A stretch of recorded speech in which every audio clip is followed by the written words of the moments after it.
ठीक है, तो यार इस लेक्चर में यार डिस्कस करने वाले मास स्पेक्ट्रोमेट्री।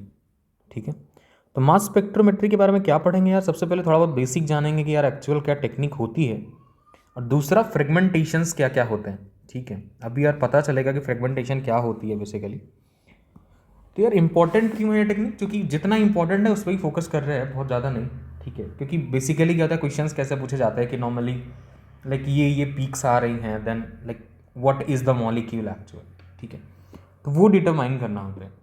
तो मेनली इसमें क्या है कि फ्रेगमेंटेशन जानना जरूरी है, और फ्रेगमेंटेशन को कैसे उसका लाइक फ्रेगमेंटेशन से कैसे स्ट्रक्चर को प्रेडिक्ट करते हैं कि what is the actual structure. तो ये टेक्निक बेसिकली क्या होती है कि मोटा मोटा मैं बोल रहा हूँ कि क्या इंस्ट्रूमेंटेशन थिंग है and what is the basic principle of it. So क्या होता है कि यार तुम इलेक्ट्रॉन का बम्बार्टमेंट कराते हो। ठीक है, किस पे कराते हो? मान लो कि मॉलिक्यूल ले लिया और तुम इस पे इलेक्ट्रॉन का बम्बार्टमेंट कराते हो। ठीक है, अब इलेक्ट्रॉन के बम्बार्टमेंट से होगा क्या यार कि अभी तुम समझो यार, मतलब क्या कर रहा है, इम्पैक्ट है, मतलब समझ रहे हो कि मॉलिक्यूल है, इसमें हम इलेक्ट्रॉन से टक्कर दे रहे हैं। तो क्या होता है यार कि ये मॉलिक्यूल छोटे छोटे, ठीक है, अब टक्कर देने तो होगा क्या यार कि मॉलिक्यूल छोटे छोटे पार्ट्स में टूट जाएगा। ठीक है, तो टूट के यार ये कहीं M1 दे देता है, ठीक है, कभी M2 दे दिया, M3 दे दिया, समझ रहे हो? ये डिफरेंट डिफरेंट लाइक ऐसा नहीं कि एक ही मॉलिक्यूल ये सारे कुछ देगा यार। ऐसा होता है कि एक इलेक्ट्रॉन एक मॉलिक्यूल से टकरा के M1 दिया, फिर दूसरा इलेक्ट्रॉन दूसरे मॉलिक्यूल से टकरा के M2 दिया, या लाइक स्टेप वाइज फ्रेगमेंटेशन भी होता है कि M से M1 बना, फिर M1 से M2 बना, ऐसा भी हो सकता है।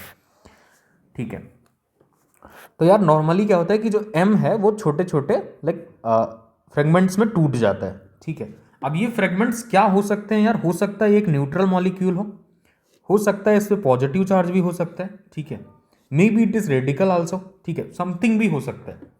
तो बेसिकली हम मास स्पेक्ट्रोमेट्री में डिटेक्ट क्या करते हैं कि ये डिटेक्ट करते हैं। ठीक है, यूजुअली हम ये डिटेक्ट करते हैं और क्या देखते हैं कि M/Z रेशियो देखते हैं।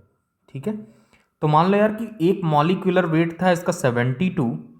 ठीक है, यहाँ पे यार ये आ रहा है तुम्हारा 60 का कुछ, समझ रहे हो? तो यार सबसे पहला तो ये पीक तो होगा ही होगा, 72 का पीक तुमको दिखेगा। अच्छा, इसके पहले एक बात और बता देता हूँ कि हम प्लॉट क्या करते हैं। प्लॉट यार हम रिलेटिव एबंडेंस करते हैं, रिलेटिव एबंडेंस, ठीक है, वर्सेस M/Z। ठीक है, तो M/Z का मतलब मान लो इसका 72 मॉलिक्यूलर वेट है और एक इलेक्ट्रॉन इससे आके टकराता है।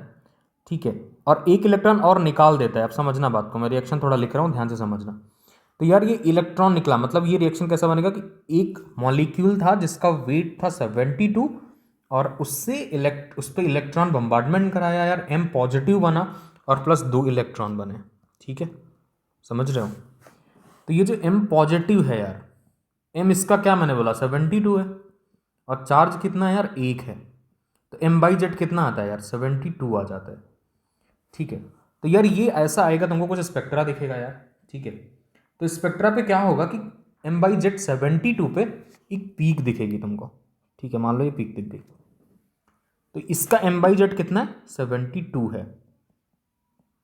ओके यार, अच्छा, और क्या क्या दिख सकता है यार? हो सकता है तुमको 60 पे कुछ ऐसा पीक दिखे, हो सकता है यार तुमको 29 पे कुछ ऐसा पीक दिखे। ठीक है, तो ये कुछ डिफरेंट डिफरेंट रिलेटिव अबेंडेंस का M/Z वैल्यूज तुमको मिलेगा। तो यार ये 72 पे मिलेगा और कुछ अदर अदर जगह पे मिलेगा। ठीक है, अच्छा, तो यार अभी एक बात और थोड़ा सा डेफिनेशन में जान लेते हैं यार कि ये जो तुम्हारा M/Z 72 का पीक है, मतलब जो मॉलिक्यूलर वेट तुमने लिया था और सेम उसी मॉलिक्यूलर वेट का जो पीक आएगा यार, इसको हम लोग पेरेंट पीक बोलते हैं। ठीक है, ये सबसे पहला फ्रेगमेंट होता है। उसके बाद फ्रेगमेंटेशन, फर्दर फ्रेगमेंटेशन होता है, और जो सबसे ज़्यादा स्टेबल फ्रेगमेंट होता है उसका पीक इंटेंसिटी सबसे ज़्यादा आता है।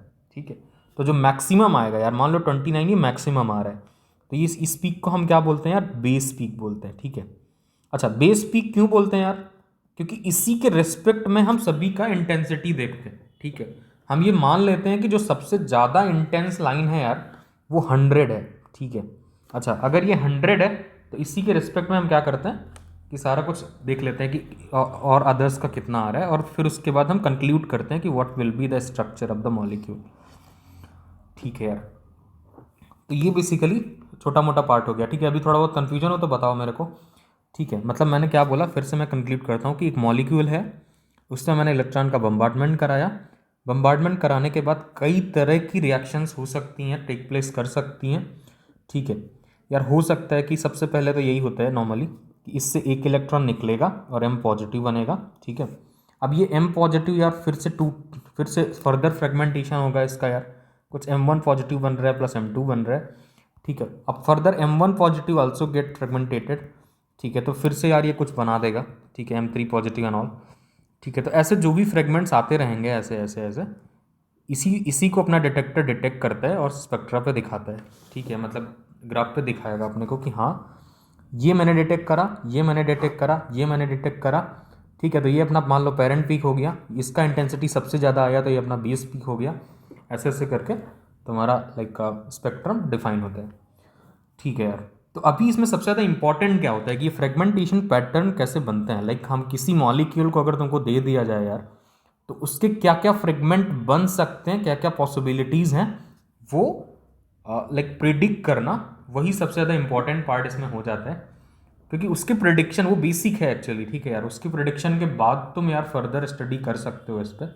तो बेसिकली हम क्या करेंगे, सबसे पहले फ्रेगमेंटेशन सीखेंगे कि क्या क्या फ्रेगमेंटेशन होता है डिफरेंट टाइप ऑफ मॉलिक्यूल्स के लिए, और उसके बाद जो भी यार क्वेश्चंस बेसिस होते हैं, लाइक क्या क्या क्वेश्चंस आते हैं, और या फिर रिलेटिव अबंडेंस एंड देन फिर isotope and other thing will do, okay यार। तो ठीक है, आज के लिए अभी इतना ही, ठीक है। तो नेक्स्ट वीडियो में यार डिस्कस करेंगे कि कैसे मतलब फ्रेगमेंटेशन एक्चुअली परफॉर्म होते हैं, ठीक है। Thank you.